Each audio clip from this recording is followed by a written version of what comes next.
Good afternoon and welcome back to American Truck Simulator. This is David Steele and we have an interesting trip today. But before I go on to the trip, I'm planning of being able to talk through most of the drive today, but we'll have to watch this space. A bit of human malware going on. I don't wish to say the name of the disease. It's been hot topic for the last 2.5 years. That's clue number 1. I'm not infected. That's clue number 2. But others in the house are, and so I gotta keep it quiet. So on to today's video. Yeah, well, we're picking up an early 1970s Mack R. We think it's a 71-72, and it is equipped with the ENDDT865.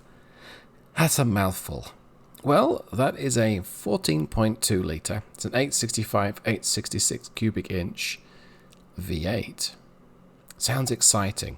I mean, it will sound exciting to drive. It's equipped with the Mack Torque TRXL 107 transmission. Bit of a mouthful. What does that mean? It's the 6-speed gearbox. Hard to believe, but Mack designed a lot of their older engines to work with just a 6-speed transmission, and this particular V8 is no exception. We know a little bit about this truck. We know it has a lot of miles on it. And we know it's got the low power version of the this particular engine. It's a 285 rated horsepower. That's not a lot from a 14 litre V8, but the power is only half the point. In fact, the engine notes most of the point. Anyway, let's go ahead and we'll check in. We're just about finished with a conversation with one of the drivers of the truck. We bought the truck. We're gonna take a load from here and be on our way.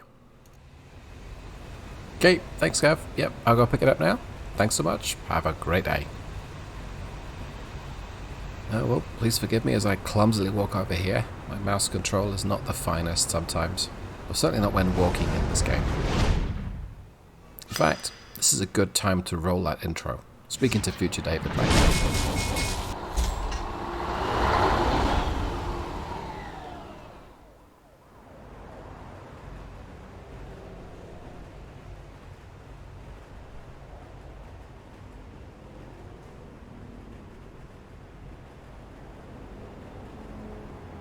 Now, not that I wish to quote a well-known movie, but what a hunk of junk.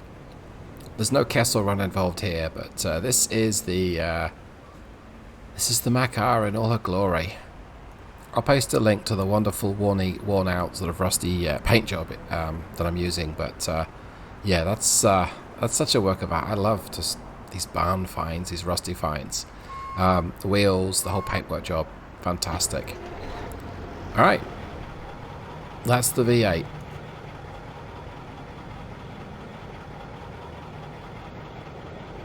Now I'm using Captain Kriechbahn's E9 sound effects here. So this isn't the E865 series of engine, but I figure it's close enough. We're going to be driving this manual today, so I have 6 forward gears and 5 reverse gears.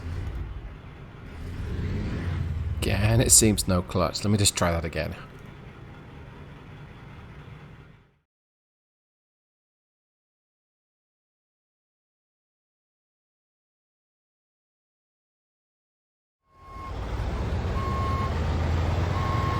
This should be a pretty easy trip.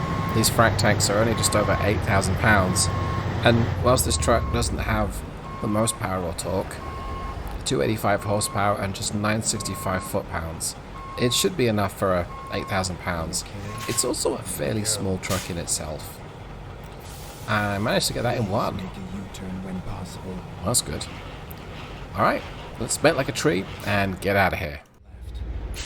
So this is going to be challenging. It's been a while since I've driven a 6-speed Mack. You kind of have to use most of the revs, certainly on the inline 6s. This engine will rev to 2400 RPM. In fact, I think it produces peak power at 2200 from memory. I'll bring up the charts in a bit. But I go from sort of 2000 revs to 1200 revs through every gear. And that is a challenge, because if you're used to a 10, 13, 18 speed transmission, you tend to forget. Computer shows plenty of time to get there, so there's no hurry today, and that's good news.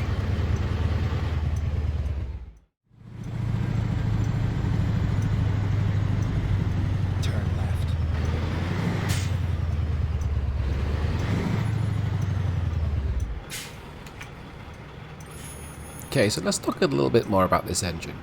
So it's an 866 cubic inch, 14.2 litre, near as matters. And this particular model, it is the detuned 325. It produces 285 horsepower. Now power peaks at the, I think it's 2000 revs. I may have incorrectly said 2200 earlier on. So peak power is at 2000 revs, but it's got a very flat power curve from about the 1500 to the 2400 RPM governor. Peak torque is produced at the 1350, 1400 rev point. So to keep this engine on the boil, you need to be using sort of 1300 revs or more, maybe a little bit more than that. It gets bogged down below that engine speed. So it's a challenge with a 6-speed transmission to keep the thing on the boil, unless you like the sound of a V8, and I do. So this is not that big of a challenge. Well, we'll see. With the light cargo, it's going to be okay. With some of the heavy cargoes, this truck will be a challenge.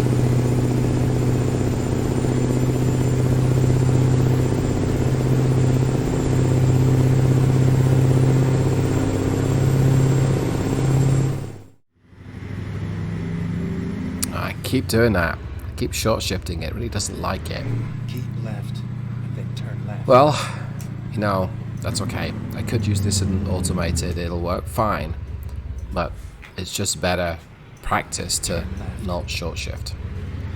Something I know I didn't talk about earlier, and that is this engine is mechanically injected. So that means, well, actually something else as well. It's a detuned version of the 325. So they've turned it down. The old mechanical fuel pumps, you can reduce the amount of fuel or increase with usually the turn of a screwdriver. Yes, they put anti-tamper stuff in the way, but there you go. And that means, of course, we can turn this thing up. So yes, it's a 285 right now, but after a little bit of attention, this could very easily be a 325 or possibly a 375. That was the highest rating that they gave for that engine. Would I want to turn it higher? Yes. Though the Mack R has this unofficial, or I've never seen it officially stated, 400 horsepower was about the most that you wanted to put under the hood. Doesn't mean I wouldn't give it more. It just, if I'm going to simulate the real thing, it may overheat. Yeah, we'll see how it goes there. I think this thing with 450, 500 horsepower would be a real fireball.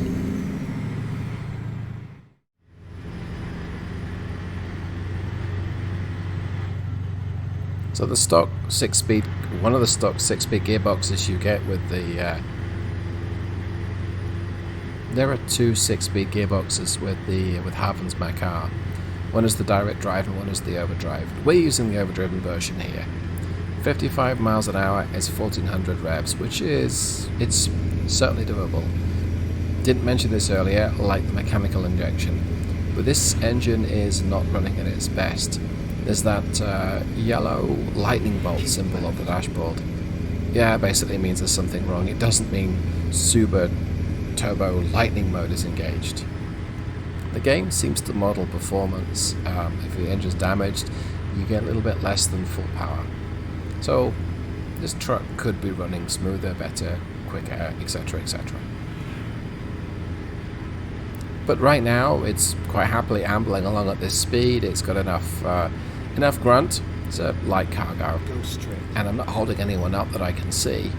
And when I do give it a bit more power, or when Cruise does to get up some hills, it sounds amazing. So what's not to like? Oops, might have accidentally changed down there. My bad. Oh, I enjoy this engine. But I was trying to accelerate up to a higher cruising speed, and it's just easier just to shift down and get the little turbo sniffle sneeze as you change up. So yeah, I like this, how this engine sounds.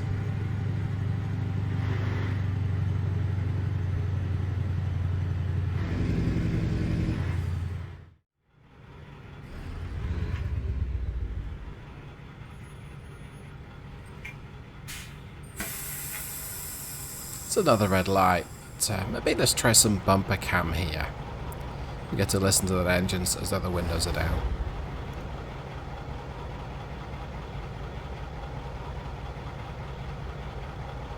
Should have added the word eventually there.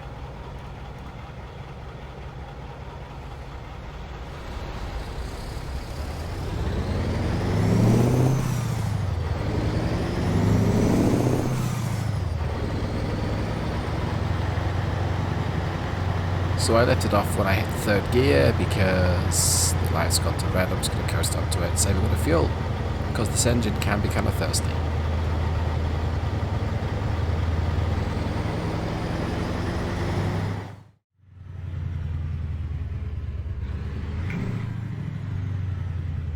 I'm still getting used to this transmission setup, and the engine brakes are very effective too.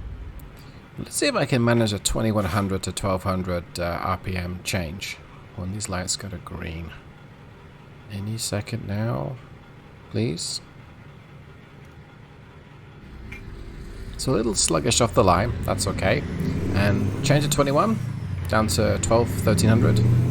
Change 21-ish.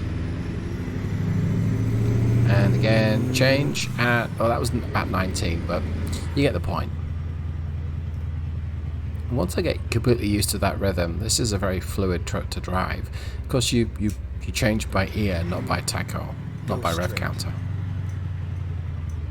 Anyway, got a left up here, then an immediate right. And I am so missing the left hood mirror that I guess was knocked off and with the truck's previous owner. There's a horn and a roof light missing as well. I'll fix those when it's time to get it repaired and serviced. This is something that my good lady wife doesn't understand. Why do I enjoy a game where you wait at stoplights and buy your own fuel all the time? I don't know, it kind of adds to the appeal. Although sometimes the extra long freight trains can be a little frustrating, shall we say. But again, you know, if you have to make up a few minutes, yeah, that's part of what the job probably involves. Plus the whole sprint and drift thing that you do between lights. With a manual, it just makes it much easier to drive. I don't need to constantly accelerate. I can lift off completely and just let the truck coast down to a slower speed.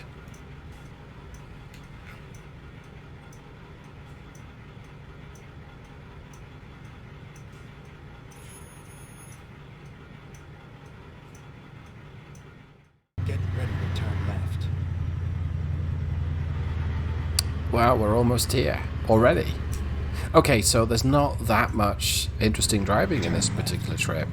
There's a little bit of highway, but generally not that much at all. So, yeah, it's a short trip. This guy just seemed to panic brake because he thought I was going to pull in front of him, maybe. Okay, have your way then. Okay, so... Good driving.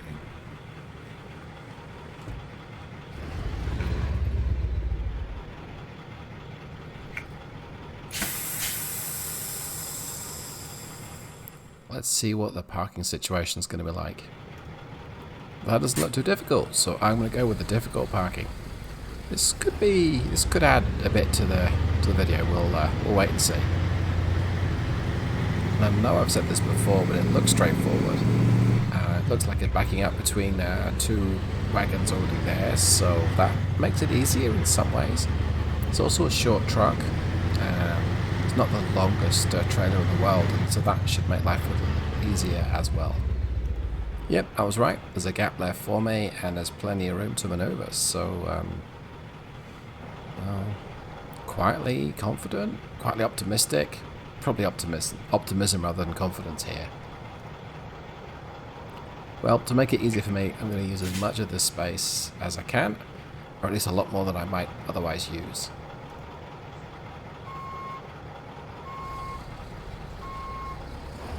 So this transmission has got 5 reverse gears, and reverse 1 is super low.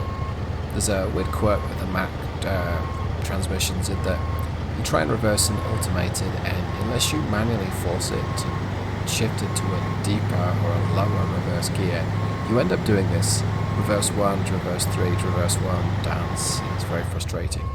So sometimes if you're using the automated transmission, just switch to manual when you back out these trucks. But right now, this should be straightforward. Excuse me. But that extra low reversing gear is exceptionally useful for vocational things. Things like, maneuvering at a very slow speed in a construction site or something similar.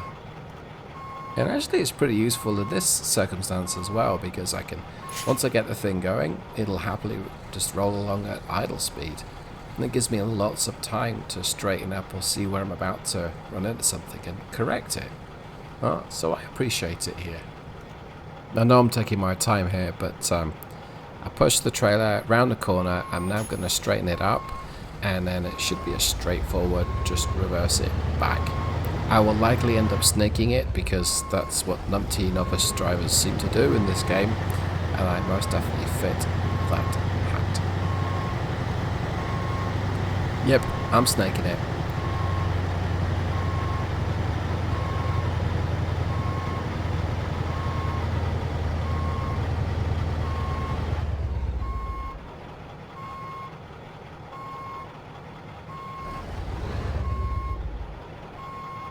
Okay, it's gone to green, but I think I want to get this perfectly in the lines. I think there we go. Perfect. Not a bad effort if I say so myself. So let's shut things down and see how well we did.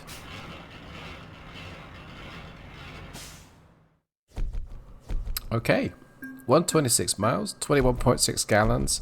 So that is just under 6 to the gallon, 5.5 to 6, maybe closer to 5 3/4. But either way, that's not so bad, all things considered. Well, I hope that you enjoyed today's video. I had a lot of fun driving around in this truck.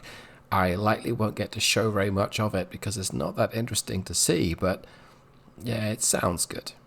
I'm likely to use the 865 engine, the V8, in a few up-and-coming videos.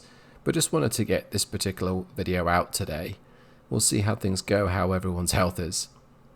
Subscribe for more. Like if you liked it. Dislike if you didn't. If you didn't like it, maybe a comment as to why. And have a great day. I'll see you in the next one. Keep the rubber side down. Goodbye.